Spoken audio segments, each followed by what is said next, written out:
So if you're working during the day, you're screwed? He was just a mean guy. He wanted to argue with me one day, and I'm like, I know, dude, isn't it? this is from your boss, and I gave him a letter from his boss saying that the manufacturers can work on games, they don't need a freaking license. He sat Valley down and wouldn't let him work on their truck. He kicked, for the same reason he kicked the employee out of the building. Made us leave the building, and his own boss back there and called for, hey, you're wrong, they're right. Then one day, he called, SCI and shut down G3 Gaming. So there was a recall on something, he misread an email, and he called time of the game, and he shut down all the games, all G3 games. Well, I was with Maroon 3 weeks ago, when I took out the manager. They took that off. I was on the call. I always made it. Yeah, 59 people are calling. At that time, I got the calls direct. And I'm like, I don't know. Yeah, finally, somebody To the called me and guy. said, hey, that night. No, we have to call. Temper was good night. They decided, I mean, then they go to school, it wasn't even an hour. They both finally decided to find time to get out of bed to tell you. By that time, I already had 15 calls. Even I shot told the night before. I told you when I got through from Philadelphia, stayed over in Chicago, go over to Spain, and go over to change the job. I said, you should have probably let him phone because it gets me out of the office.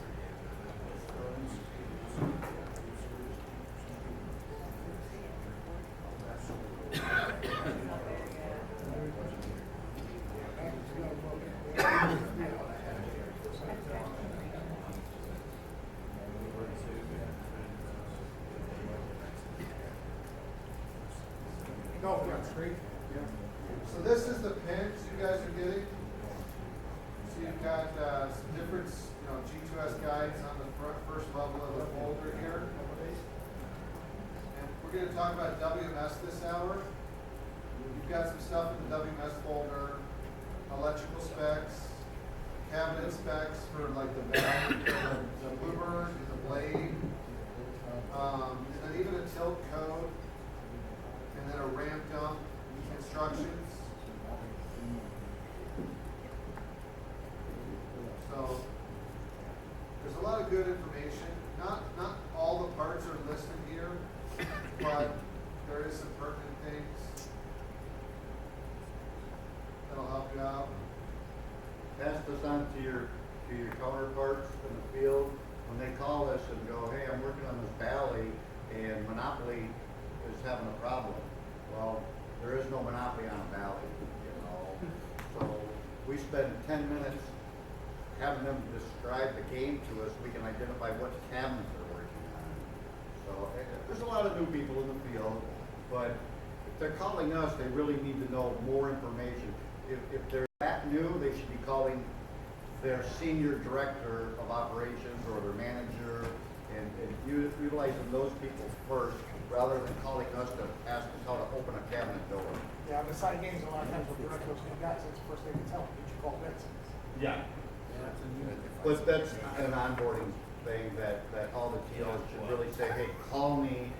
I mean, we get a lot of phone calls. Not that we won't answer them, but it just takes up time that, it might be taking up time from you guys as more senior people that we're on the phone for a half an hour trying to explain something to a new person, just how to open the door. Yeah, I get that, but like, especially on the night shifts, those guys are out there alone, and they're talking the side game night shift, and that's literally the first thing we tell them, dude, call Betson. Yep. We know. We get those 1 o'clock AM calls. We'll We go call into them those back 12 at o'clock, 6 a.m. 1 o'clock calls a little later. I like calling those people back at 7 a.m. when they're asleep too. Were you We'll asleep answer the last phone night, till midnight? 10 p.m. pretty You're much. asleep. Some of us are longer. So was I last Some of us night. are not, I tell but my guys, I'll wake them up and So- I'll take it, I can feel what time it is. Dude, I gotta sleep. There's one or two still missing, but we're gonna go ahead and get started. I just opened up this Bloomberg. Anybody notice something missing? Didn't beat. That's absolutely right. Some people are kind of oblivious to this, and I get, my test button isn't working. My test button isn't working. You sure it's your test button? You might have another switch that's not working. Close your door. Close the door. Open your door. And they're like, okay. I'm like, no. You would have opened your door, I would have heard boop, boop, boop, boop, boop. So, these switches are metal on metal. They're not the greatest design. They get stuck all the time. This is what we're starting off with because it's one of the biggest issues I get at colleagues twice a week, maybe 3 times a week about a Bluebird. And they're going in there to troubleshoot another issue and they're like, I can't get into tests. Or they're going to do a G2S and they can't get into tests. This switch has 3 positions. You can pull it out, which emulates the door being closed. You can have the central state, which is the middle, that's the door open state. And then you can push it in, which is what this plate on the door does. That's the door closed again. So, it's a simple matter of making sure the switch actuator, that's the little brass thing there, and then explaining this over the phone is sometimes challenging when they say it's above the bill acceptor, but below the monitor. And they're like, where? I'm not kidding you. And I'm like, there's a little piece of metal sticking out above the bill acceptor. If you find that, that is the linkage. That's the actuator to a switch further back. You have to find out if it's hung up, unplugged, bad. There's been a few bad ones. These switches don't last forever. They only get so many throws. Check that switch. So I kind of forced it this time. So now that it's closed,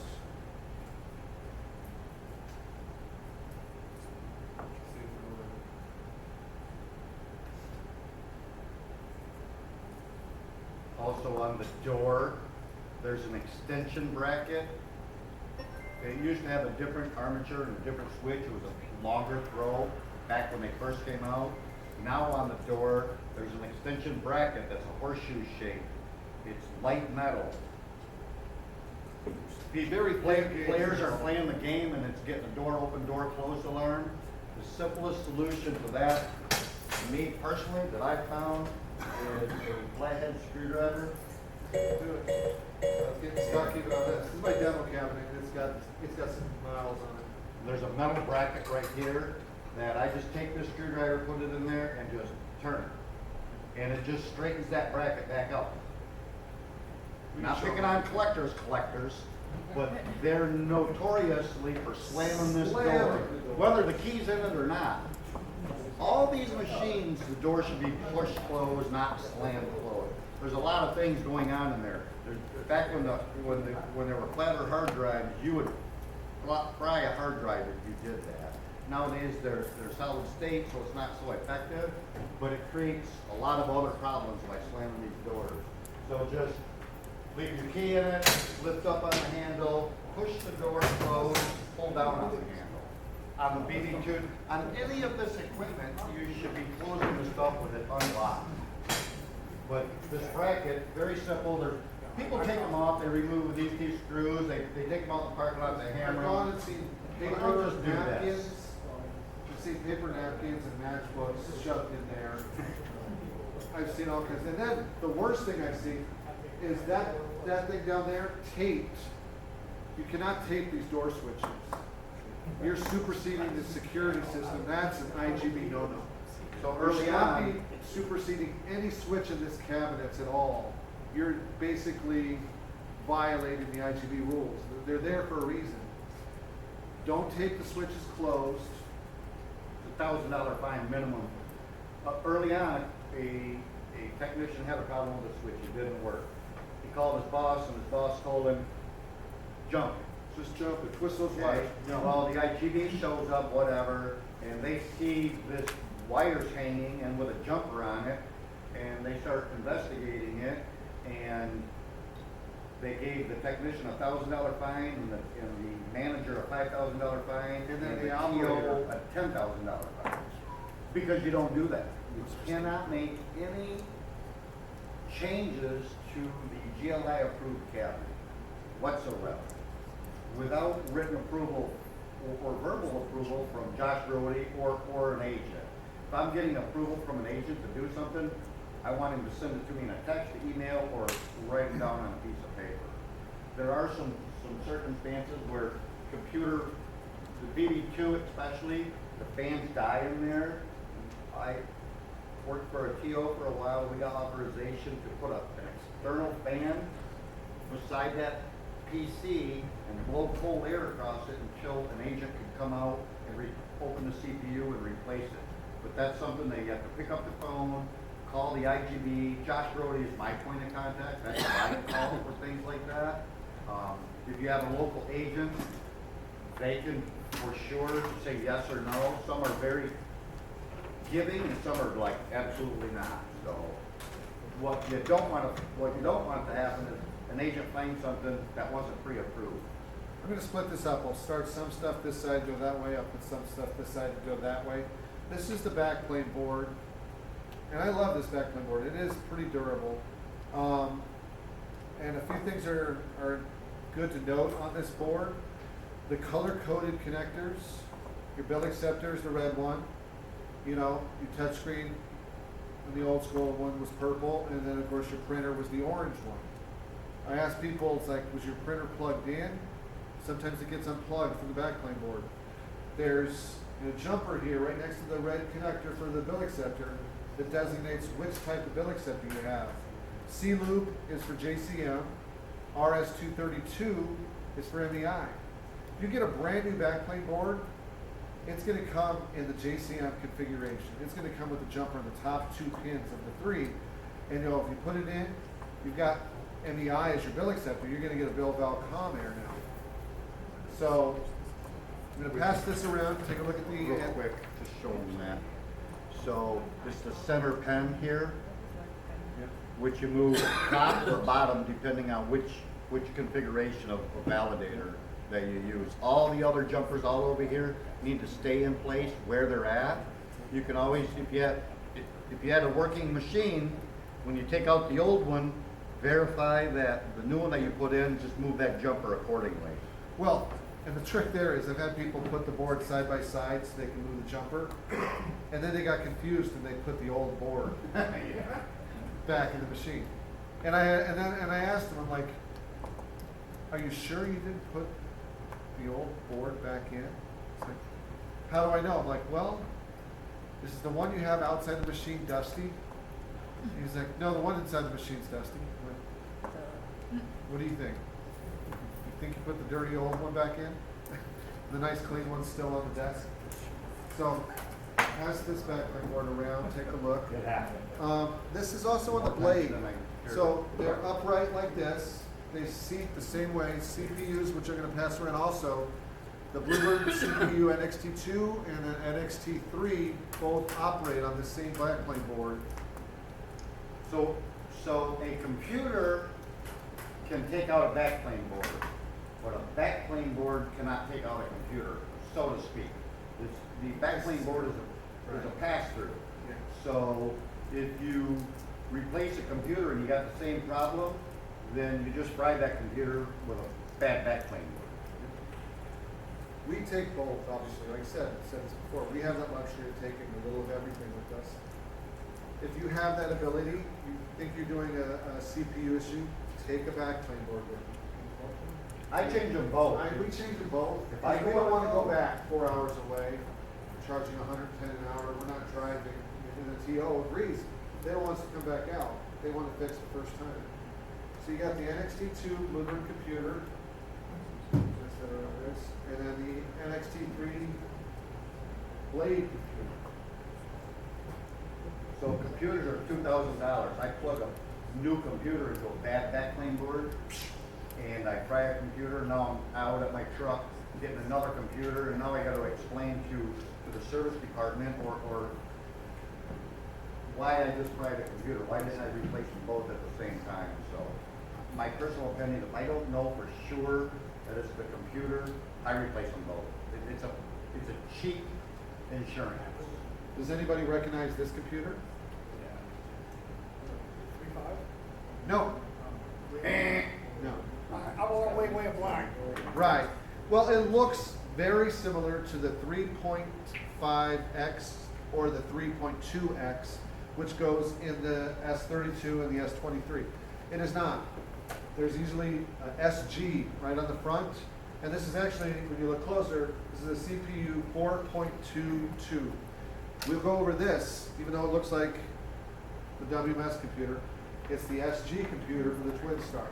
But I didn't have an S32 computer pass around. They're a lot more durable because, again, you're only putting in a very easy, not impossible, but very easy dongle to install for the BIOS and Jur. And they will be beige. Now, yeah, we'll go over the Twin Star next hour, which will be a shorter hour before we go into lunch. So, as we're passing those around, again, just like the 22 and 32, these have been around since the beginning of our industry. They've got some serious miles on them. And we may say this 5 more times today, preventative maintenance will keep these things running. You change out those fans, you change out, you clean the external fans and keep these things running clean, they'll keep running along. You see these still running casinos, they make them so they keep them running nice. They're 15 years old, the technology is probably 17 years old. And the reason they are going into life is not just parts, but again, the processor in those computers, the 2.0, it's a single core Pentium processor from 2004. Intel ended the life of that processor in 2008, 10 years ago. So You can't find you can't find it. The chipset won't accommodate a dual core or a multi-threading or anything like that we talk about nowadays. It's old school. So when it goes end of life, if ever approved, the only option will be to upgrade it to maybe a 3.2, 3.5 conversion kit like some of the casinos do. They put a different computer in there now. It still would have to be GLI and IGB approved, which we've been waiting years on because they've been anticipating these to go into life, but it hasn't happened yet. So again, the more care you take on these computers, the longer you're going to get life out of them, so it's longevity. That's some other common issues that we get with the Bluebird, printer issues, and the Bluebird has a unique issue that the other WMS cabinets don't. It utilizes something called a printer reset board. And this printer reset board is kind of a weakness because, see it there? And explaining that over the phone, it's like, it's a little board in a heat shrink package in the printer harness. You follow the harness, it goes up to the printer, and then it goes down to the connector on the backplane board for the printer. It's not just that this board can go bad. There's a wire coming off of here, this orange power wire, runs all by itself over to the power supply. If this gets unplugged because they're throwing the meal logs in, one thing or another, cabinets moved, you're moving the emotive light controller board, it gets damaged, pinched, broken, whatever, and then the printer doesn't work. It needs that power to that power reset board, to that printer reset board to work. I've had people change printers, they swear up and down, they change the printer, it's got the right firmware, and it still doesn't work. Well, I'm like, well, let's change the printer reset board, which is part of that, basically just change that harness right there, and then it solves the problem. And it doesn't always solve the problem. Again, sometimes people put IGT printers in a WMS machine, and you got to have the appropriate firmware for your peripherals. They're not interchangeable. There are a couple things that are compatible. If you have MEI, your WMS firmware will work in a valley and back the other way. But it doesn't work that way on everything. Power supplies, again, because of the age of these Bluebirds, see if the fan is running.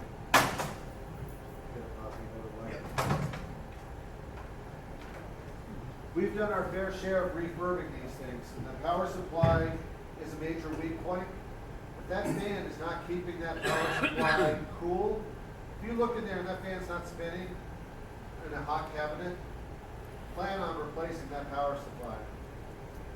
Those power supplies came out off the shelf, putting out 11.6, not 12, not 13, less than 12, which is fine. Again, it's a great design. They still use it in the S32s even. It's the same power supply. It does put out 12 volts in that one.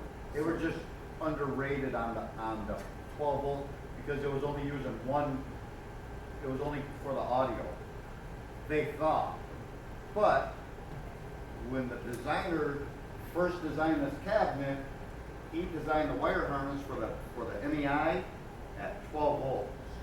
So they did not run a 24 volt pin up to this MEI. MEI will operate anywhere from 11.6 to 26 volts. That's its range.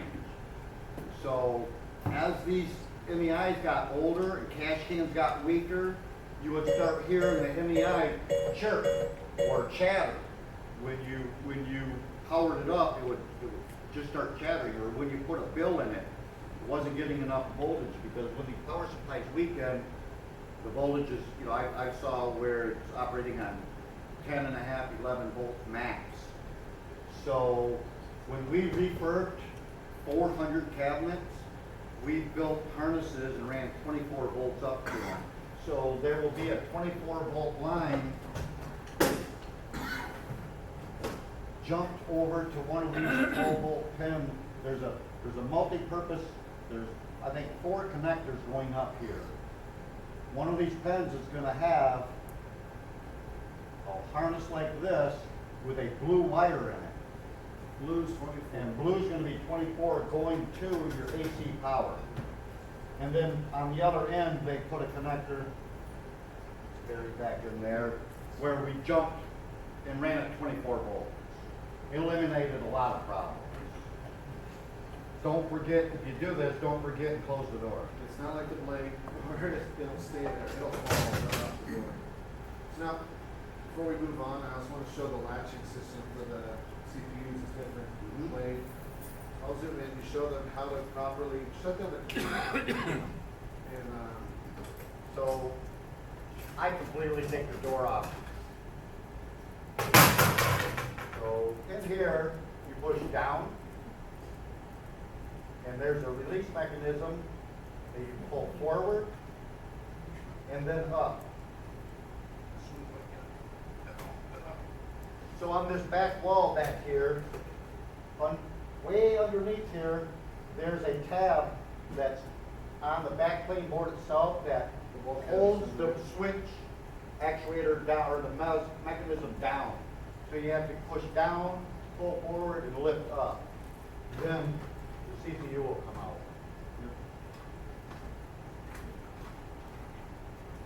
Which is, I still don't know if you can see the tab right here. also in what you're on the way. And then this goes underneath that tab. It has to be locked underneath that tab because heat causes expansion, which pushes the logic board out of the way. You can see the tab, it's underneath the tab right now. You see it there? It's just a small tab. It's a very small tab. And explaining this on the phone is impossible. Yeah, It's and just, again, this is different than the you way the push blade down, slots pull down. forward, lift up. And it's different than how the blade latching system And what works. it's actuating is this mechanism right here. The locking for the computer. That will grab the CPU and hold it in place. Which grabs in here. Yep.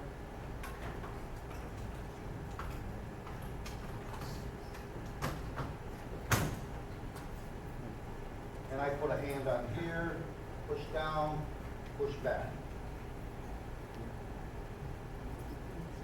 If you need to replace the backplane board, there's bolts all the way around. You don't have to remove the nuts. You just loosen them up, disconnect all the wires, take the CPU out. We'll take the CPU out, disconnect the wires, loosen the nuts, lift up and pull out. The whole fish, it fishes out. The backplane board is actually mounted to a plate. Well, I think there's 3 Phillips screws and 3 standoffs where you have to take a pair of pliers and squeeze the standoffs to pop them out. I think there's 3 cuts in the standoff. This door switch does the same thing, by the way, and it's a completely different door switch. Right here, and it sometimes gets stuck. Again, they still have metal sliding on metal. But it also has 3 positions. You can pull it out for the door to be closed while it's even open. The center space, and then the push close position. So the latching system, and you guys might get a machine and say, I've got a CPU not fully latched or fully seated error. And this latching system is completely different than the Bluebird.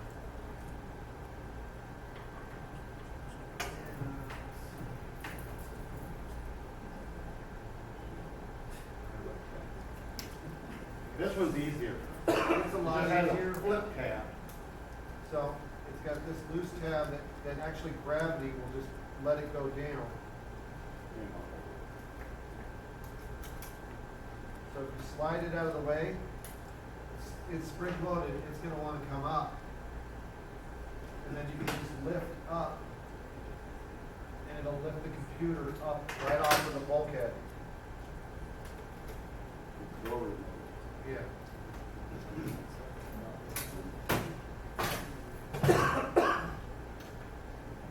This one's a little bit easier. It's just a pendulum swing arm. You can do it with one hand. I just take one finger, flip it out of the way, and then pull up on the mechanism with the other But finger. that latch has to be all the way down, or you'll get that CPU not fully closed, or CPU latch not locked. It's gotta be all the way where this can come all the way straight down and lock it in place. Well, you got video, we just can't. It's light. So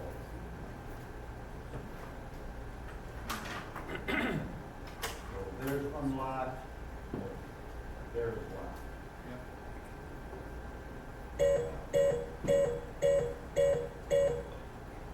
And I've had this happen to people. Forget that the NXT3 has a supplemental power supply, an ATX, mini ATX.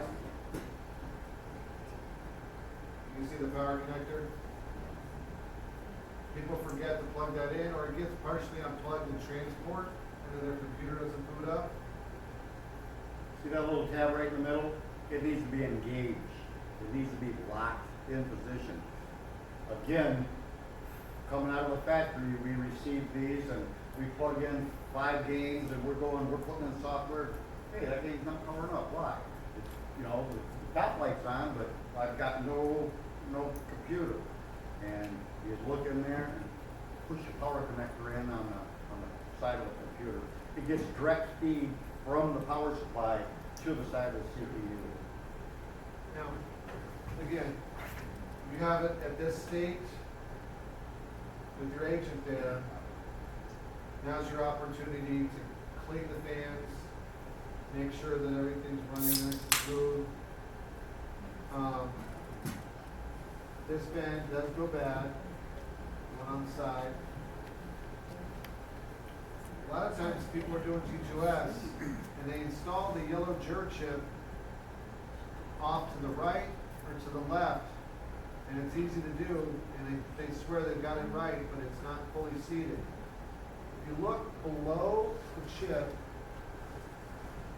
there's a little impression on the motherboard itself also that shows the outline of the jur chip. Yeah, V. Right. Is it also color coded up underneath there?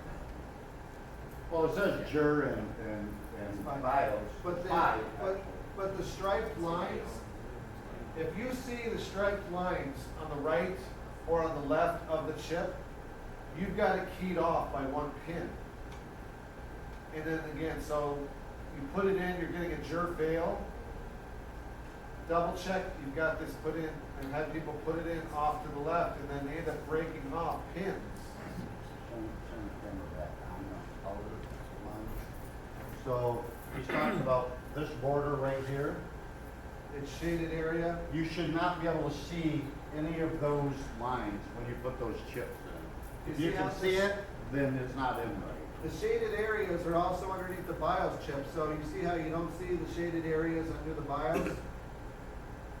If you could see those shaded areas, I'm going from an angle now, if you saw it like that, you would know that you're keyed off by like one pin. They are tricky to put in because they have to go up underneath that metal bracket. So early on, I had customers taking that bracket off just so they could get the chips in. I'm like, yeah, I know. It's just So, fish it in. It's got a tab on the top of it. All of us, we load the software because they come with no software installed. We've developed a method, and we all have our own version, but to me, I put them in kind of pointing up in the air so I can see the top pins. And I know the 4 bottom ones are going to go into the bottom row, the 4 holes that they're intended to, because I'm lining up the top 4 pins with the top socket. I can kind of see it. And then the bottom 4 hit the socket in the holes, and I stand it upright, and then I shove it in to all 8 holes. Because again, people, they're just going for feel. They're just shoving there blindly. And I've even had guys that we hired and then that we moved on with, that they broke plenty of these, and I'm like, can't. Remember the meters and the tape? This is probably the most used tool in our industry. Yep. Thinking flashlight. Bring And a a white flashlight light. or a headlight, anything, just so when you're doing these in a dark bar, restaurant. you We're can laying see- on the floor when we do this. We get in We don't have the 500 luxury, machines. yeah, we don't have the luxury of the bases. These are all on cold concrete in the winter. We're laying on the ground, going Reaching doing up. one by one by one by one, and we're trying to lay on the floor, shove these in. At least here, at this level, you can see what you're doing a lot easier. I went to an eye doctor and got trifocals because I couldn't focus on that 20 inches away. I can't stick my head in there any farther, and my glasses, my lower vision, I couldn't see, I lost contact, so I got trifocals because I needed to see that distance. So, and that's what it is. You can't you can take the computer out and do all this, but when we're doing 100 or 200, we're not taking the computer. Some of you I know have changed out a control panel on a blade. Some of you have never done it. It's not that bad. Oh, go ahead. What I was just gonna say, for the benefit of some of the newer people, I found that it's easier if you take the blue one out. Sure. I can see easier to put the yellow one in, and then it's easier to put the blue one in second. That's what I found. Absolutely. I always Yes. put the yellow one in first. Right. And So like I you would say said, if take you it can't out. get the yellow one lined up, take the blue one out. Yeah. And then the yellow one, and then the blue one seems to be easier to put. Now, keep in mind, if the blue one ends up not going in correctly, you got no video. Your fans might run, but you're not getting any video because again, that's the blue one's your BIOS. Nothing's gonna post to the computer. And so then you know the blue one's not keyed right. If you took the blue one off and you put it back in because you used it. So you can do that. Whatever works for you to get these in carefully without breaking pins, by all means, do it. Does the power have a dead pin reverse? Sorry? Is the power have a dead pin on the opposite, so if you put it in backwards, you can fry You it? can't put them You in can't really backwards put because these- it's tab. The tabs go up, and then again, you're putting it over that highlighted shaded area. So, one's got the tab on the top right, one's got the tab on the top left, and they should be, I won't say idiot proof, but Erica's cars approved? we won't name names. It won't hurt the CPU, but it won't help the chip. There's only 2 bolts and 2 screws that hold the front control panel on a blade, regular blade, in place. You've got that bolt right there, and then the post with this nut right there. And then there's the same one on the other side, buried under the wires. And then you've got a grounding strap that mounts to this nut right here. If you undo those, then the USB is going to unplug, which 24 volts can unplug right there. You'll be able to remove the button deck because they do get damaged. People beat the living bejesus out of these things. Do the harnesses and the ground strap first. Because you'll forget and then you'll end up, Or pulling you'll the be harness. resetting a DC power connector. Because it will rip these wires out of this connector. Before we move on, and even though it applies on the S32, a lot of the newer BB2s, the Blades, and the S models all use the newer style digital amp. Has anybody had no audio and it came down to being the amp? Few of you know that the amps have a failure rate that we would like to see be a little less. But it's the same amplifier across all the different cabinet styles. It's right there. And I have people verify that it's the RCA cable is fully seated in here, that it's fully seated in the CPU, that they didn't damage the CPU. The reason they have that collar on the CPU was people were pulling the computers out with the cable in place, and the board-mounted RCA socket was ripping right out of the motherboard.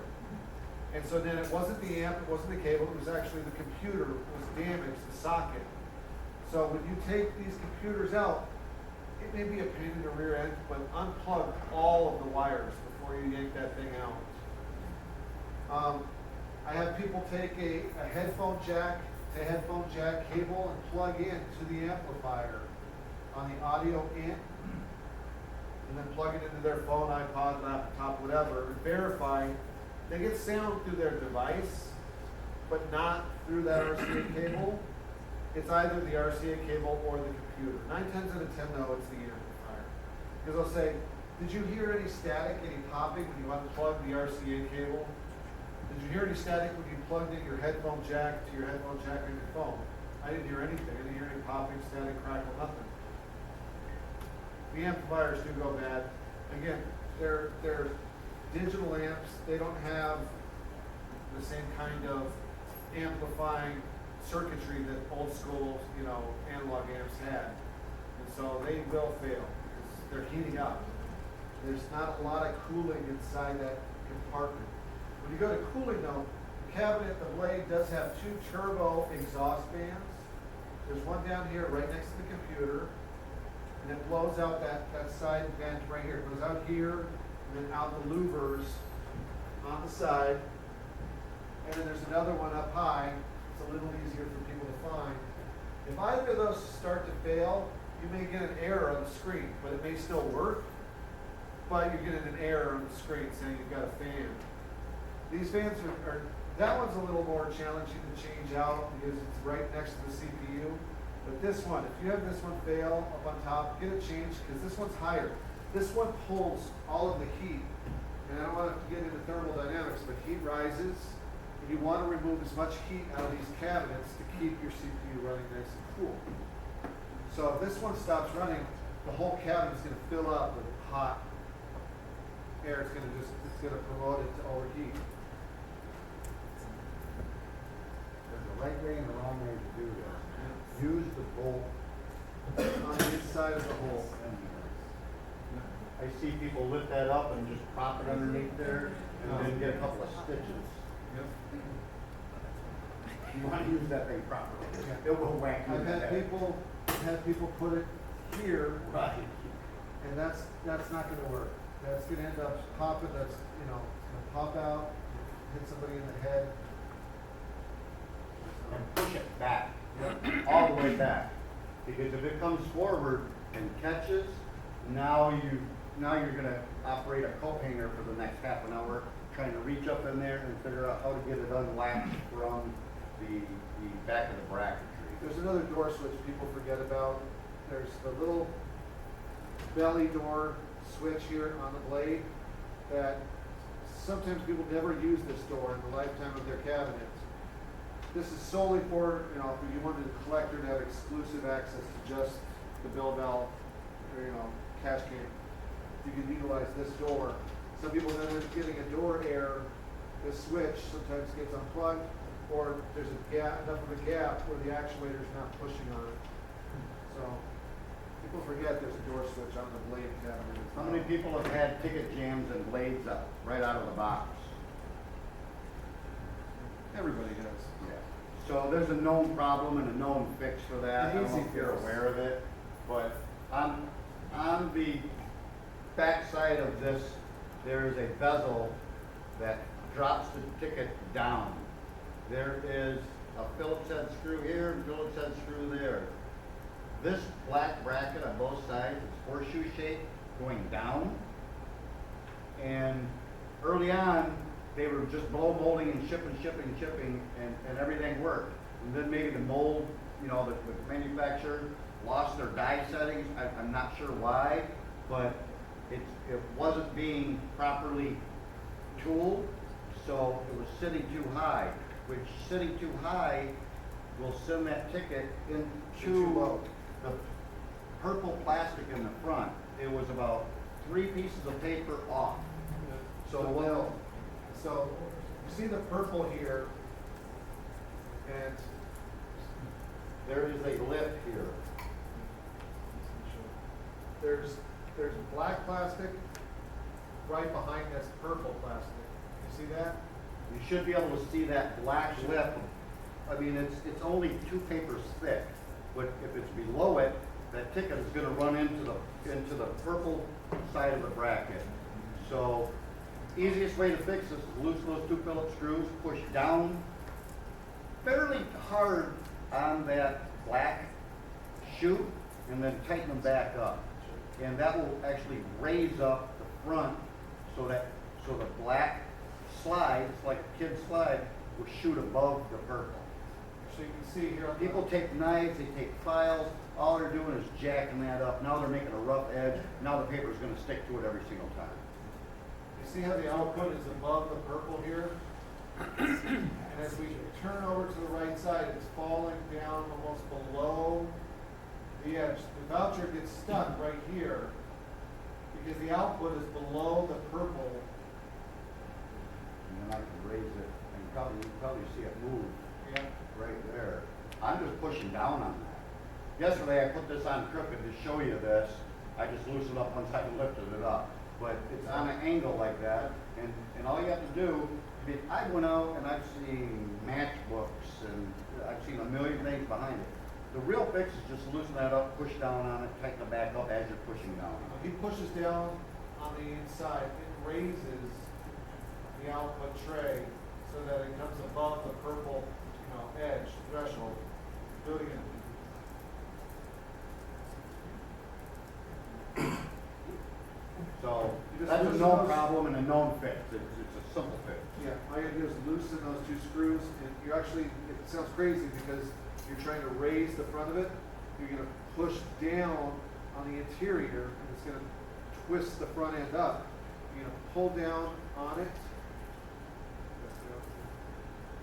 You're gonna pull down on it and tighten the screws, loosen them beforehand, pull down on the inside, it's gonna raise the front end up, and then the output won't get stuck.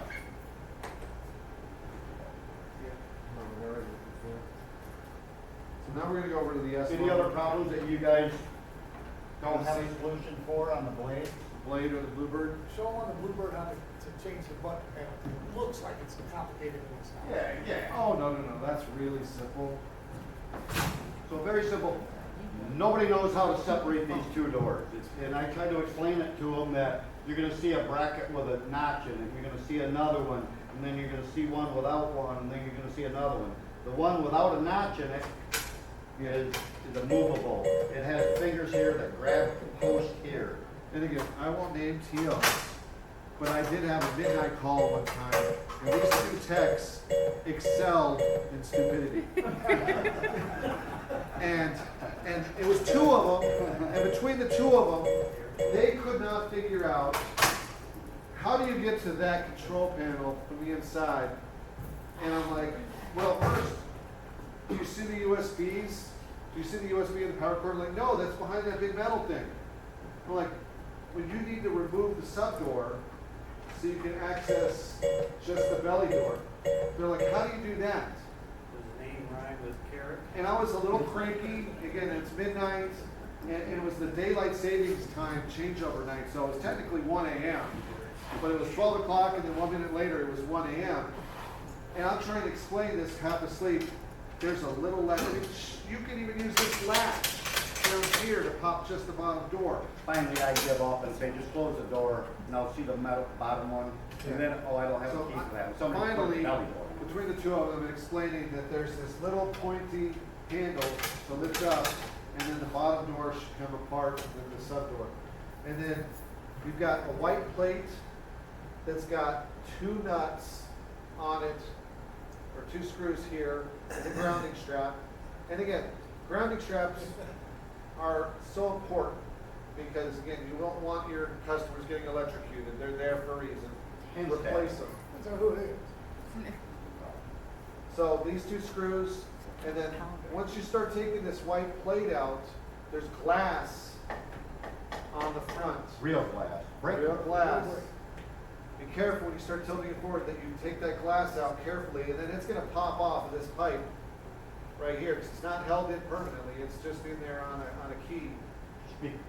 Just make sure this wire doesn't get trapped and pulled out. I personally release this wire, or it depends. If these wires can go anywhere, they're all the same thing. So I'll just unplug it from this board or from the connector down here and just get it out of the way. That's its only thing that can hang it up, and it can just hang down. Yeah. And then once you get that out, there's a little plastic divider in the middle. You can kind of see it sandwiched in there, and it's between the glass and the black. So it's just a plastic divider that I actually timber it down because it locks into the top It's and it wedged locks into into the place. bottom down here with opposite V's. And then you just go ahead and unscrew 3 on the black plate here. This would be called the player tracking plate, but we don't do player tracking here. The player tracking plate comes off, and then the whole button panel would shift inward. It's on a little groove on both sides of the button panel. Some of you know this, some don't. Again, explaining that over the phone, that you can't just lift up, you just slide it off of the groove.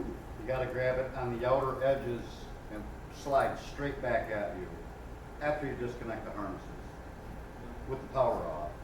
All this USB, everything in all these cabinets, anything USB, it's not plug and play. It's plug and power cycle. So if you have a connector unplugged, well, in the case of S32, that's not true to its button panel, but everything else. But you have to power cycle. Anytime you unplug a USB, you have to power cycle the machine once you plug it back in. Then you just reverse flow on all of that. The button panels are not interchangeable. When you order a button panel or when you get one from your parts department, there's 3 different style of button panels, OLED button panels. There's a Bluebird button panel that has specific guides on it that slide in here, what Phil was talking about. And then there is an XD button panel that just sits down and screws in from the bottom. And then there's the blade button panel. The Bluebird and the XD are interchangeable as long as you are replacing a mounting hardware. You can take an XD, bring it to a Bluebird, take off the slides off the side of it, mount it onto it, and put it in the cabin. But you can't take that and put it in an XD without removing the slide. So you just got to know which one is which. And then this is, again, a different color and and you're only going to get this whole assembly. You're going to get this whole shelf as a button panel, thankfully, because I've done it. You don't want to take these apart. I think we might still have some parts available to rebuild button panels, but they're becoming less and less accessible to us. So We're running short, so we're going to do a quick on the S32, and then we'll do another break. Grab that tablet. Pass that around. It's under the paper. It's under the paper. It's under the paper. That is an S32 tablet, and it comes in that form, bare bones. No brackets, no bezel, no plastic. there is paper on here. This is 2-sided tape. you must remove the paper. Yep. And you You're must easing it install it into the bezel. properly the first time. If it's off, you will know it when you get it all back together because you will have a touchscreen problem. So make sure you remove the two-sided tape backing, and when you put it in right, don't put it in upside down. They can stand on our head. Well, so this is tacky, so I would not grab it. These tablets are a good percentage of the service calls I get on this cabinet. Is button panel does not match, or touchscreen, and then you're getting a touchscreen error, or a button panel does not match error. And it was working and it stopped working. At the factory, they used a 3-foot, or like a 1 meter cable to come, 2 of them from inside the control panel here. They run along this channel, and then they go to behind the security cover, that gap cover there. And sometimes they're so taut that when you open this door all the way, it yanks that cable right out of the USB. You can see when I move this door, like those cables actually are moving. And instead of 3 foot 4 inches, they're 3 foot. They really need that extension. I should have used a 4-foot cable. It is what we've got, and until they replace it, that's what we're dealing with. There's 8 ports behind that gap cover. So there's 4 ports of 2. Coming out of the factory, a lot of times they put them all to the right. They just use 4. Each one of those ports has an LED indicator light on it. So if they're all separated properly, you can look in there and make sure that you see 4 separate indicator lights. If they plug 2 into the 2 ports on the right, there's only 1 indicator light for that. It's a dual port, 1 LED. So I move them. When I'm doing all of this and putting the gap covers and everything on, I separate those 4 wires. The 2 coming up here need to go to the farthest to the right. So if you're ever in here replacing computers and things, and you have the opportunity, move those to the right position, and they have to be fed through that gap cover. IGB says that gap cover has to be in place. And so I might go a little, Sorry. I might go a little faster now because we're running a little behind, but I want to get you guys another That's where your break. comms goes also. It is where the Cat 5 goes into the ETH0 port. Now, same power supply. What's unique about this cabinet, it's on now, and I can pull out the CPU fans. I can clean and replace CPU fans. I can replace CPU fans while it's on. They are hot swappable. They are hot swappable. Now, we're going to quickly go over the monitors because, again, there's some issues that happen with these. No video you want to pop out. Over the phone. Release mechanism is right here. How do I open up the bezel on the S23 or the S32? I start off with lift the deck. So I lift the deck up, and then I say, on the left side where the deck used to be, the little quarter there, there's some yellow labels. Do you see those? They're like on the left side, and they're looking on the side of the cabinet and stuff. I'm like, no, right where the deck was, there's labels that even tell you that's the latching system for the bezel. You pull it, and then remove from the sides. So you pull it, take that out, and we're going to pull the monitors next. Put it where some of you may have had 1 or 2 or 5 too many different adult beverages. Won't hurt Knock it themselves. over. Now on that bezel, on this bezel, there's this one part of the top that stands out. See on the screen? That is actuating your top box actuator. There's a switch. When we get the monitor off, you'll be able to see it. If you start to get a top box door switch error, top door, top logic, that's that switch there, and we'll show you how to adjust it here. Top monitor, and we're going to go on this later with the top. Maybe we can do the top one first. Too.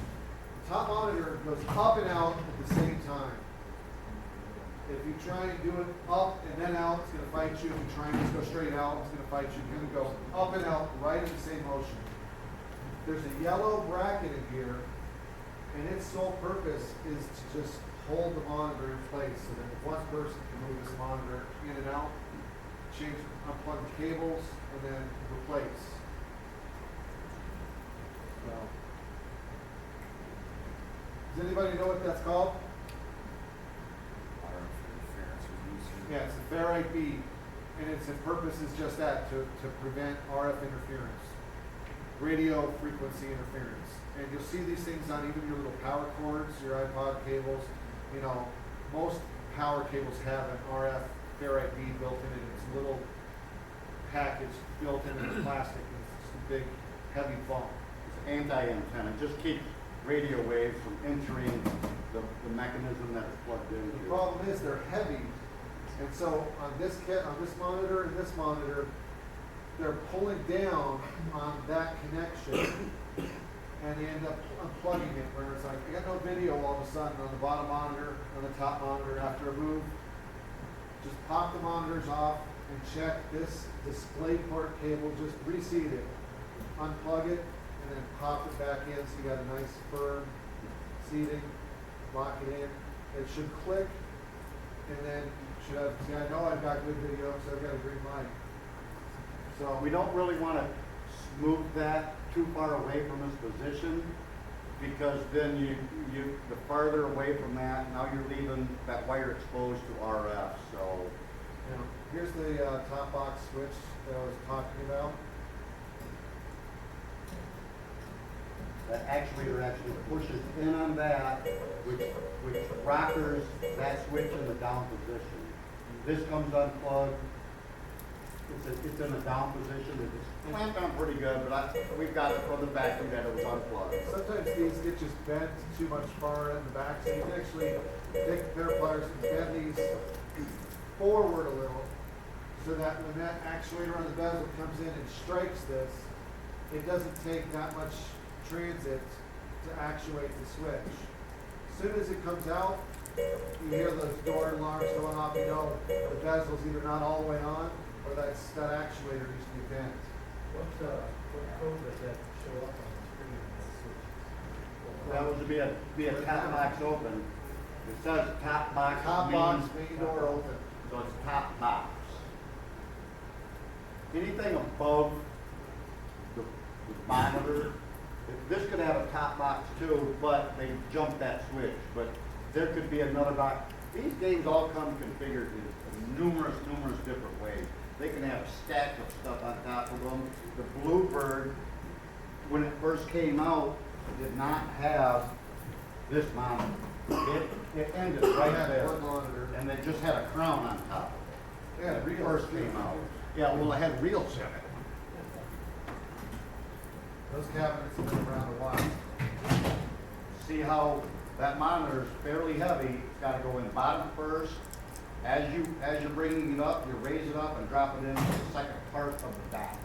So you level it on the bottom, then don't grab it. You got to palm that monitor. That's why it's just weighted about right here is the weight, and you just push. The bottom monitor is actually on a hinge system, which makes it pretty easy to open it up, run your cables if you're running the topper. It's really simple. And it just comes up and out. If you're going to remove it, we're running short on time, so we might fully uninstall this one. It just lifts right out of the It bracket. just lifts right out of the brackets. And those brackets are separate. They're not tied together. So just before you go to put it back in, just make sure the brackets are pulled forward. And it has the same ferrite bead here. This one actually has a touchscreen connection and then a power. And there's a fan back there. Yep. And there's a fan up there. So again, the majority of the calls I get are on the tablet. Again, you access it from below here, 8 screws, 4 here, 4 here. Take that shroud off. You can see if the USB going to the tablet's unplugged. You can flip-flop. There's a button control board across here too that has its own USB. You can flip-flop those USB cables, and then if all of a sudden you have a button, panel, button air, you know it's the cable because now the power changed. Or it could be just unplugged, but it comes down to that cable is either bad or unplugged from the backplane board.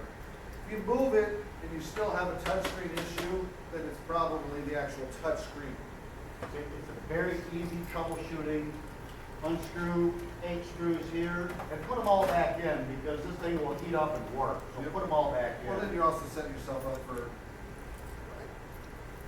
You can hot plug that into, or you're not supposed to hot plug that? You can hot plug it and it will self-find either one of those boards. That's the Yeah. only. So it is okay to hot plug that? Yes. Yeah. Yeah. The USBs for those two items, you can unplug it, and then you'll say, oh, button panel mismatch.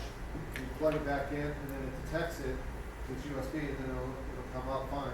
It's the only WMS because it's a smart box, you know, and it's set up for plug and play because it's basically a tablet. Are there any questions on the WMS? Can be done on computer something for plugging the USB on a computer site or board and plug the USB Well, yeah. instead of all It could be plugged into the backplane board and partially unplugged. There are no USBs on the S32 computers and like the Twin Star computer.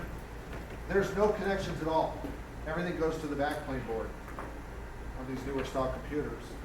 Everything plugs into the backplane board, and then all of your ports, and like I said, those USBs are behind that security plate. So it makes it tricky if they get unplugged because they're supposed to be secure. They're behind that GAT cover. Everyone know how to access this lower door? Because that's 3 phone calls a week.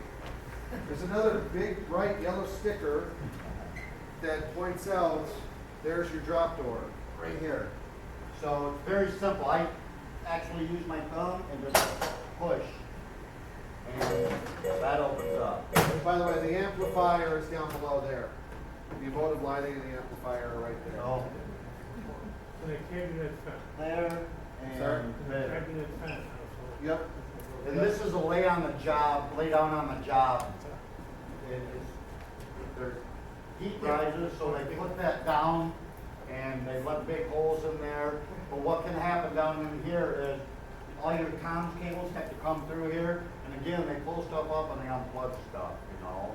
Sometimes the people installing your equipment are installers, just that. They're not technicians. They run cables, they run power, and then they leave, and then a technician comes and takes it live, so.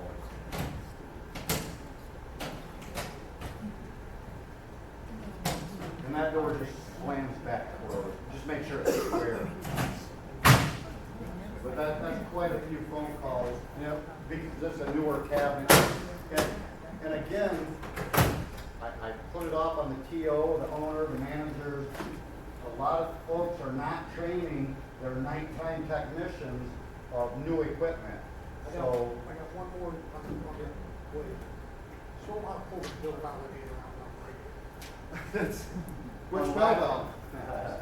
Say again? Which bell valve? any of them. The JC's gotta be unlocked. Yes. So, me personally, I unplugged everything, I don't know, but I open the dash door. So I can get my hand in there and not break it. To that lever. I make sure that this push rod, it's actually, it has no other use than to protect the wire harness going up here. No other use. So I just push it out of the way, disconnect it, and pull it out. There it is, it's plastic. It's beautiful looking, but it's a pain in the behind sometimes to get it lined back up. Easy to remove, lining it back up. So, again, I don't need to release that anymore. I start on a downward tilt, and I get it where it goes, and push it in. Once you get past it, it's this motion right here between here and here that makes it difficult. So down here on the bottom, I just pull this out of the way and pull it out. And again, get it started. And it's a feel. It's not, when you get it here, you can't push up. You gotta get it up above there, and it just actually just goes. There. This one, same thing. It's a printer tray, and it just pulls out. And it actually has a transact, so it's much easier. When it is a future logic, you have a phone cable that's way overbuilt that pulls back on you. You gotta actually hold it out to load paper. When we say phone cable, it means it's coiling like the old handset sitting on receivers. And so it's always applying the pull on that printer. And this tray does come out. There's a thumb screw here that's not a screw, it's just loaded. And it does come out, but you'll have to cut the wire tie with these wires, move this channel out of the way, move the wires out of the way, and access this. I'm so glad we went to G2S because trying to get to that SAS connector back there, One connector is I really went through the bill valve to reach that because it's all the way on the top right of the backplane board. way back there, software in the way. So that COM connector right beside the pink wires or red wires or whatever, That was your and it still is. There's still going to be a lot of SAS out there. But there's an extension in the bag. So people wondered, so there's a Delaware connector for SAS. What its proper name is a Delaware connector. RS-232 Cat5. So WMS sent this extension cable. You plug it into the back plane, you plug your Delaware connector into it, and then you plug your Cat5 into it. And just leave this hanging out the bottom of the gang. That way, you can disconnect comms and roll it out of the way or roll it out of the building when you're moving it versus going and fighting, trying to get back there to release that Cat6 cable, Cat5. Go ahead and take a 10-minute break. We'll be back here at about 3:40 to do the Twin Star. And if you want to play with any of these games, we've got your owner's credit card on file. If you break it, They're live, feel but free the to play vouchers with them. won't cash out. There's no N3 here, too. and don't put any money in it. Then we have to explain the bill as money. But it will. Good. How about yourself? Always busy, always good. Finally decided Yeah. What happened? well, I mean, I put in a request and dinner. Yeah. I told him yesterday, Yes. oh, the lady that, So first you got to lock it. her request and she So the lock is on the bottom. I'll tell her. You turn the key up. I'll tell her. WMS might be underneath my Okay. Oh, Then there's a lock here. For lunch or for? There's a lock Lunch, here. lunch will be an hour. And then this has a Mars in it. About, So you got to release that Mars. It might go long, so You around release 4, that 4:10. because it's a Mars. And just pull out. So with the JCM, there is a green button.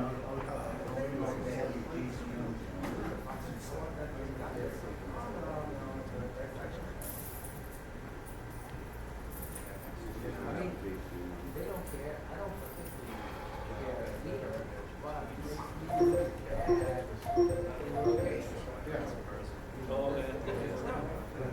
Mars is so much easier to install for us. it's not me. So JCM is going to have a green, two green buttons. One you push in and then pull out. If you push that green button, it's a long, wide one, in your phone. I got a favor, the bill had to be just one of those And favors. they'll just pull that tree out. On these, it's a little bit easier because you can do it with one hand.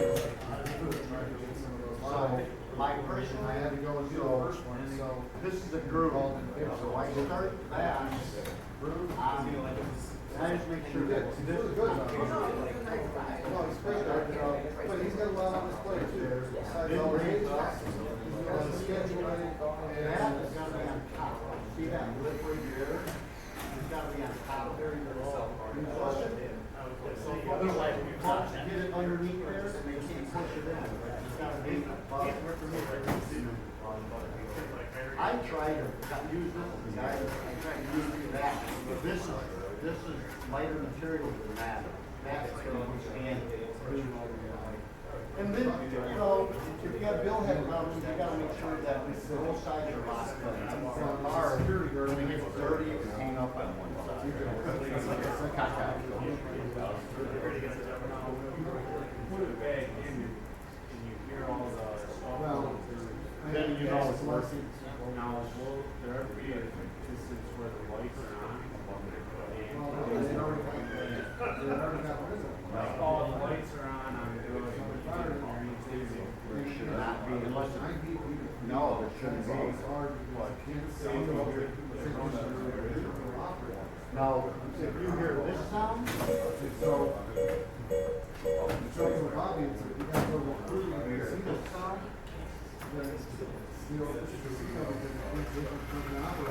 then there's no cash. The cash box is either not seated all the way or there's not one in it. You don't want to hear that. It will reverse too. It will spun forward and then it spun in reverse to see if it had a build in why it didn't. Because it cycles. So it will spin forward and then it will spin in reverse to see if there's a build here. Because if it doesn't complete a cycle, that on the back that's there, so there's a switch which pushes up against this. So that's what's telling us that there's a cash. And there will be an error on pending status, which is on that stack switch back. And then to access that switch, there's 4 Phillips head screws in there. You have to remove this. Remove those 4 Phillips head screws. You fish this out with your wire connectors that have to come with it. Then there's a metal plate back there that also is removable, and it has wires connected to it too. Either the wires are off the switch or the switch is back. 2 days before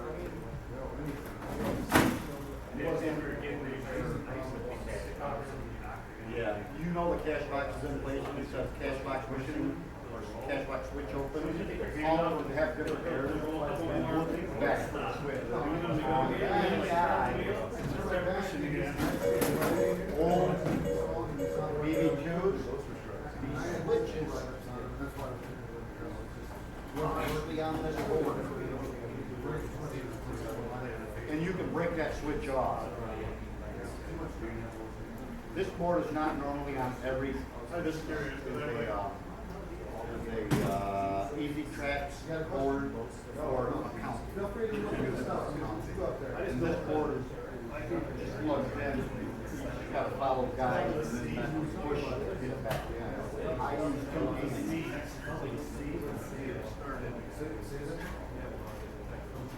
No, I wish I did, because I wish I know some of the, true casino within our very 10,000. Well, on some of this stuff you got to be confident about. You don't have that experience in gaming.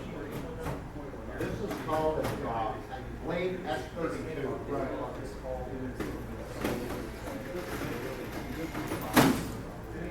Later, after lunch, we're gonna go into depth. And there's that door, that door's got to be closed before that door.